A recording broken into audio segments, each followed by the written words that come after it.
Piovani solta uma maldição nos filhos da Virgínia e o assunto sobre bets, sobre adicções em jogos, vai tomando uma proporção cada vez maior. Vamos entender um pouquinho sobre como o cérebro responde a isso também, mas antes vamos entender a polêmica. A atriz Luana Piovani decidiu soltar o verbo contra a Virgínia de novo. Agora, a atriz compartilhou a história de uma família destruída pelo vício em apostas online e não poupou as palavras pesadas. Daqui a pouco eu vou mostrar para vocês o relato dessa pessoa, porque ele vai ser muito importante para a gente entender um pouquinho sobre adicções e sobre como o cérebro responde. Piovani disse que o lucro vindo das bets é dinheiro de sangue e disparou, abre aspas, Virgínia, a maldição vai colar em você e resvalar nos seus filhos, fecha aspas. Dá uma olhadinha aqui em qual foi o story que a Luana Piovani postou no Instagram dela e que você pode ter a opinião que quiser sobre a Virgínia e sobre a Luana Piovani. Temos muitos motivos para criticar mesmo, mas foi um story bem pesado, né? Virgínia, a maldição vai colar em você, resvalará nos seus filhos, dinheiro de sangue endemoniado. A gente podia falar sobre a fisiologia das emoções, sobre como que num momento de estresse, de raiva, a pessoa acaba tendo uma menor atividade do córtex pré-frontal, a amígdala acaba falando mais alto, como em que determinadas condições psicológicas a pessoa já tem uma conectividade corticolímbica diminuída, coisas que a gente fala em detalhes na nossa formação em neurociências, na prática clínica, que inclusive o link para poder se inscrever na formação completa tá aqui na descrição. Mas eu quero focar aqui mais na ideia realmente das bets e das adicções. Vamos ver o vídeo que a Luana Piovani estava se baseando, estava se referindo quando mencionou a Virgínia nos stories. Vamos lá. Eu me chamo Juliana Prats e hoje faz exatamente 4 meses que eu enterrei meu irmão. E fui eu que o achei no dia 21 de dezembro. E no dia seguinte, tinha que resolver funerária, a roupa para enterrar, reconhecer o corpo no IML. E eu fazia tudo aquilo ali chorando muito, e ao mesmo tempo tentando entender como tudo aquilo ali tinha acontecido. Como que meu irmão tinha gastado R$109 mil numa plataforma e nada foi feito. É importante já pegar essa parte aqui do relato, porque algumas pessoas apostam nessas bets valores pequenos e passa-se uma falsa impressão às vezes de que aquilo pode ser inofensivo, de que pode ser apenas recreativo, só que é muito difícil a gente conseguir mensurar até onde vai esse comportamento, principalmente considerando o quanto que as vias mesolímbicas associadas à motivação e à dopamina, dependendo do caso, pode gerar comportamentos quase que automatizados. Quando a pessoa entra num ciclo de ganhar, a pessoa começa a ficar motivada a querer mais daquilo. Mas quando ela começa a entrar num ciclo de também perder, principalmente valores mais significativos, a frustração faz com que ela queira justamente tentar compensar a perda e aí entra num ciclo vicioso. O ganho faz com que ela fique motivada a querer mais, a perda faz com que ela fique motivada a recuperar o que foi perdido. Daqui a pouquinho eu mostro mais detalhes sobre essas vias, mas vamos entender um pouquinho mais sobre a história. No dia que eu enterrei meu irmão, eu falei, eu vou fazer um alerta nas redes sociais, porque não é possível que isso esteja acontecendo, que as apostas tenham sido autorizadas no nosso país e todo mundo está normalizando. E aí esse alerta viralizou, atingiu mais de 3,5 milhões de visualizações, 50 mil curtidas, 4 mil comentários, 17 encaminhamentos. Eram muitas e muitas mensagens no direct. E foi ali que eu descobri que meu irmão era só uma estatística. Pois é. Nós temos muitas pessoas que realmente estão sofrendo por isso. Hoje já é uma realidade crescente no Brasil, principalmente depois que isso foi liberado, pessoas que passaram a ter prejuízo significativo em suas vidas, porque um comportamento passa a se considerar patológico quando aquilo começa a gerar sofrimento clinicamente significativo ou quando aquilo começa a gerar algum tipo de disfuncionalidade, algum tipo de prejuízo nas relações. E quando falamos de apostas, de jogos, como um todo, isso pode não só impactar o funcionamento cognitivo daquela pessoa e gerar sofrimento subjetivo, como pode fazer com que aquela pessoa comece a ter comportamentos inesperados perante as outras pessoas. A pessoa, ela, às vezes, começa até a ter prejuízo no trabalho, não consegue mais trabalhar, não consegue mais se dedicar a outras atividades como se dedicava antes, começa a ter conflitos interpessoais, tanto que já existe um bom tempo que o transtorno do jogo é uma categoria de transtorno nos manuais diagnósticos, tanto o DSM-5, que é o Manual Diagnóstico e Estatístico de Transtornos Mentais, quanto no CID-11, que é o Manual da Medicina. Dá uma olhada aqui no CID-11, nós temos o transtorno do jogo,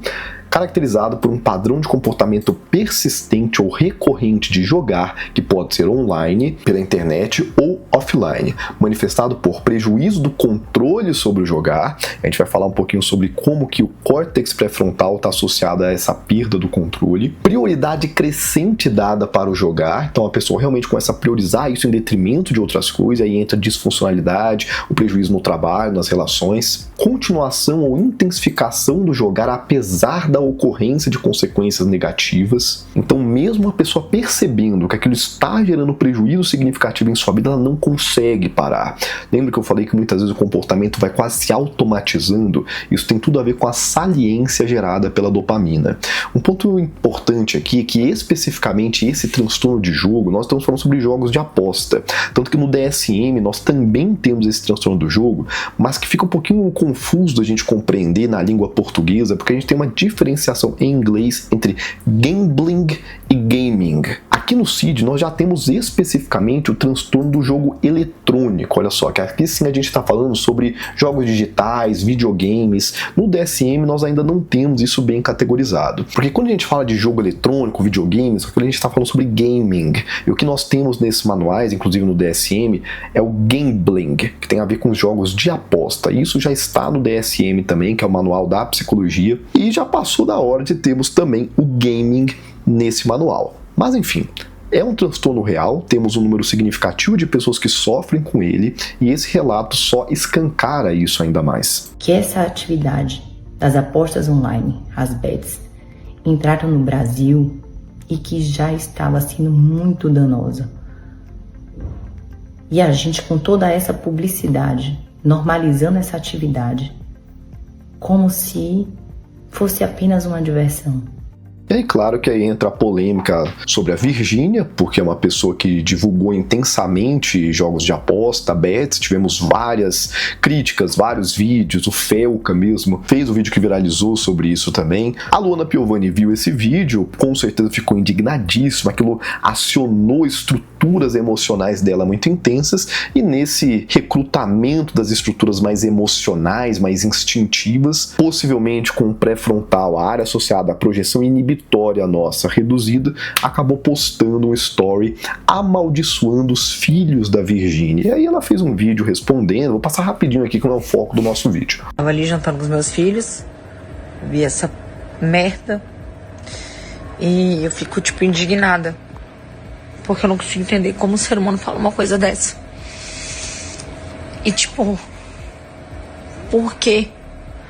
Essa mulher, ela tem, sei lá, 2 filhos, 3 filhos, não sei. Como ela fala isso do filho de outras pessoas, crianças de 4, 3 e 1 ano, velho. Tipo assim, você quer falar de mim? Fala o que você quiser, como você sempre falou. E tipo, pra mim, dane isso que você pensa, eu não tô nem pra você. Agora, dos meus filhos, de criança. Tipo, algumas coisas que eu vou falar pra vocês, gente. Ó, juro. Então é claro que amaldiçoar o filho de alguém acaba soando muito pesado para muitas pessoas. Tem gente que ficou do lado da Virgínia, tem gente que já detesta a Virgínia independente de qualquer coisa. Comenta aqui embaixo se você quer que a gente faça um vídeo depois mostrando um pouco sobre como que o cérebro responde a uma ameaça a um filho. Vamos falar sobre hormônios de vínculo, ocitocina, como que em momentos de raiva nós temos comportamentos que acabam sendo reprováveis olhando do lado de fora. Mas o foco aqui desse vídeo é falar sobre as bets, as adicções. Recentemente nós publicamos já um vídeo falando também sobre essas vias mesolímbicas, mas vamos repassar isso aqui, tá? No nosso cérebro nós temos 3 estruturas que são muito importantes para compreender sobre vícios como um todo, que é um termo que nem é tão utilizado mais, não é tão bem aceito, mas vamos falar sobre vícios comportamentais também. Nós temos a área tegmentar ventral, que está aqui no nosso mesencéfalo, tá? O mesencéfalo é uma estrutura do tronco encefálico, nem faz parte do cérebro ainda, mas nós temos inúmeros corpos de neurônio envolvidos na produção de dopamina. A dopamina é um neurotransmissor muito importante para diferentes vias cerebrais. Diferente do que muita gente fala por aí, a dopamina não é um vilão, ela não está só associada a gerar adicções. Não, a dopamina é importante em várias vias diferentes. Nós temos as vias mesocorticais, a via nigroestriatal, a via tuburoinfundibular, que tem a ver com a motricidade, com funções executivas, com várias questões diferentes. Mas aqui na via mesolímbica ela tem realmente um papel na busca pelo prazer. Essa dopamina vai ser utilizada lá no núcleo accumbens.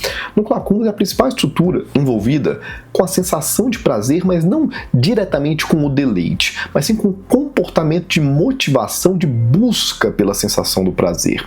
Então ela está associada à impulsividade, porque ela gera um comportamento impulsivo de buscar o prazer. E o córtex pré-frontal, mais aqui na nossa testa, é uma estrutura importante para gerar um freio inibitório. Ou seja, essa estrutura permite gerar um equilíbrio entre impulsividade, busca por um prazer imediato, e planejamento de longo prazo, pensamento consciente. Quando essas duas estruturas funcionam bem equilibradas, a conectividade córtico-límbica está ok, você pode buscar prazeres imediatos, ficar motivado com isso, mas você sabe o momento de parar. Acontece que alguns hábitos são tão dopaminérgicos, ou seja, liberam tanta dopamina lá no núcleo accumbens, que vai gerando uma saliência de busca por aquele estímulo absurda.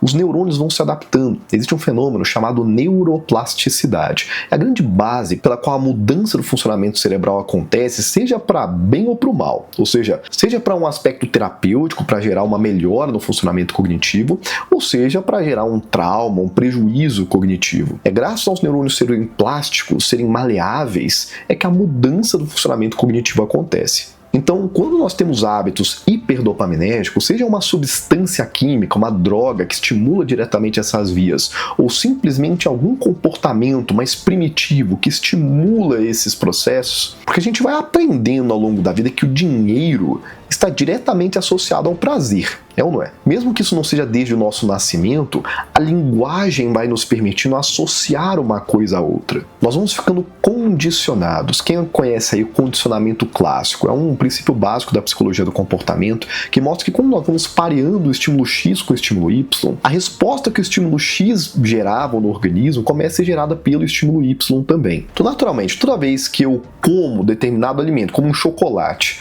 eu sinto prazer com aquilo, eu fico motivado a querer mais daquele chocolate. Só que nós temos condicionamentos, pareamentos de segunda, terceira, quarta ordem. Chega um momento que a gente começa a associar que ganhar dinheiro está associado a conseguir aquele chocolate que vai me permitir ter o prazer. Claro que eu estou usando um exemplo bem simplista por aqui, mas para a gente compreender que ao longo do nosso crescimento, do nosso desenvolvimento enquanto civilização, enquanto seres civilizados, nós vamos compreendendo que o dinheiro está diretamente associado ao prazer.